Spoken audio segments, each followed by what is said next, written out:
Naghahanap na ng alternatibong mapagkukunan ng langis ang pamahalaan sa gitna ng lumalalang tensyon sa Middle East. Bagamat tiniyak ni Pangulong Ferdinand Marcos Jr.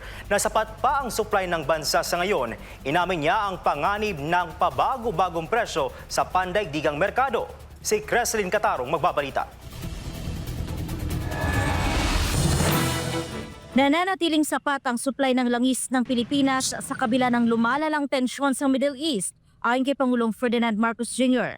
Sa kapihan with media sa New York, USA, sinabi ng Pangulo na may sapat na inventaryo ng langis ang bansa at may mga karagdagang supply pang paparating o kasalukuyang ibinabiyahe. Tiniyak din ng Pangulo na binabantayan ang mga shipping routes para masigurong hindi maiipit sa gulo ang mga barkong may dalang langis patungo sa bansa. Gayunman, lumabas sa pagsusuri na wala naman sa mga rutang ito ang itinuturing na mapanganib sa ngayon. Idinagdag din ng Pangulo na ang posibleng pagsasara ng Strait of Hormuz ay hindi pa kasama sa kasalukuyang kalkulasyon ng supply ng langis. As I explained the first time I met with you, in terms of supply, we are in good shape. And not only do we have inventory in the Philippines, we also are awaiting some supplies coming in that are in transit.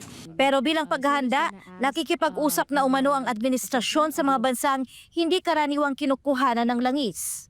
Ayon kay Marcos, ito'y upang matiyak ang tuloy-tuloy na supply. We are talking to many other countries who we normally do not buy oil from, but hopefully we will be able to come to an agreement with them and that we will get further supply from them. Gayunpaman, binigyang din ni Marcos na ang pinakamalaking hamon sa ngayon ay ang kawalan ng katiyakan kung gaano katagal tatagal ang krisis at kung hanggang saan tataas ang presyo ng langis.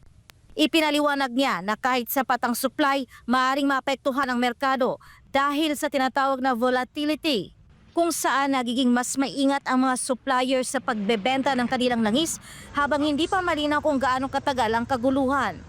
But we don't know. That's the problem. We do not know how long it's going to last, when the actual war is going to end, what the end will look like, and how it will change, how everything will change. Dahil kahit ano pang mangyari, talaga magbabagong sistema. And what will that new system look like? So those are the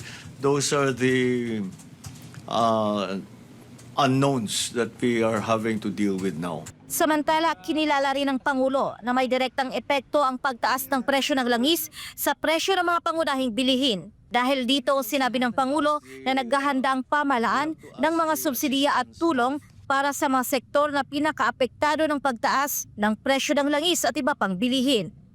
Para sa Diyos at sa Pilipinas kong mahal, ito si Creslin Catarong, SMNI News.